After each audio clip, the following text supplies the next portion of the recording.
नमस्ते अस्तु भगवन् विश्वेश्वराय महादेवाय त्र्यम्बकाय त्रिपुरान्तकाय त्रिकालाग्निकालाय कालाग्निरुद्राय नीलकण्ठाय मृत्युञ्जयाय सर्वेश्वराय सदाशिवाय श्रीमन्महादेवाय नमः।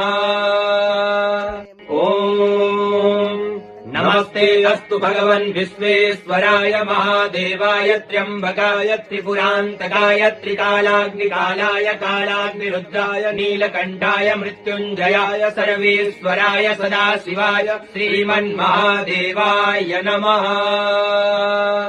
ॐ नमस्ते अस्तु भगवन् विश्वेश्वराय महादेवाय त्र्यम्बकाय त्रिपुरान्तकाय त्रिकालाग्निकालाय कालाग्निरुद्राय नीलकण्ठाय मृत्युञ्जयाय सर्वेश्वराय सदाशिवाय श्रीमन्महादेवाय नमः।